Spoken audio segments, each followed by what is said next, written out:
कुछो करी है, घरे आके हमारा ना भाई से लड़ी है, घरे आके हमारा ना भाई से लड़ी है। हाँ चला देबो ससुरा ना कुछो करी है, घरे आके हमारा ना भाई से लड़ी है। बुझे छियो हमरे ला रहबे पागल, दिन छोरी राइतो में रहबे जागल, ई ना बुझी हम बिसर जेबो। तोरा बिना जी न पइबो गे रानी, सुनिल दिल जानी जहर खाके मर जइबो। तोरा बिना जी न पइबो गे रानी, सुनिल दिल जानी जहर खाके मर जइबो।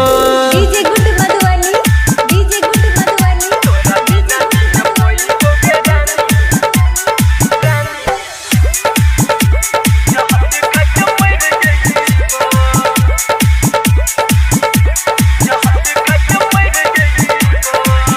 तोरा बिना कुन रात कटतई गे, हाँ कटतई गे।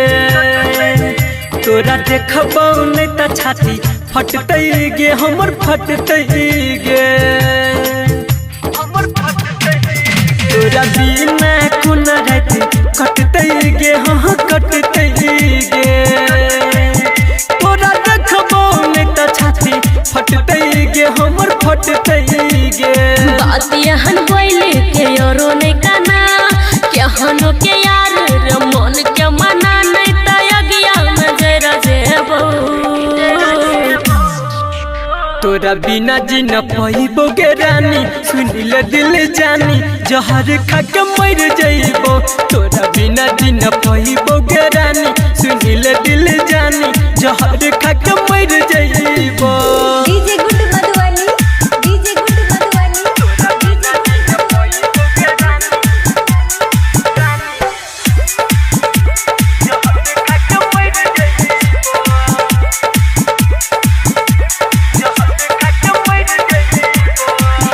पाके याजित के भूल जइबे गे, भूल जइबे गे। सुमन सोना याद तुही अइबे गे, खाली अइबे गे। पाके मनुआ के भूल जइबे गे, भूल जइबे गे। सुमन सोना याद तुही अइबे गे, हाँ अइबे गे। संदीप सुमन रे तोरे रहबौ, भले दोसरा के पिया कहबौ, ने त लफराम पर जेबौ। तोरा बिना जी न पइबो गे रानी, सुनिल दिल जानी जहर खाके मर जइबो। तोरा बिना जी न पइबो गे रानी, सुनिल दिल जानी जहर खाके मर जइबो।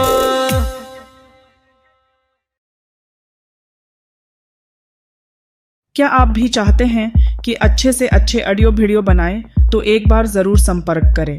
Mithilanchal music mobile number 9817781906। बात यहन बोले के यारो नहीं काना, केहनो के यार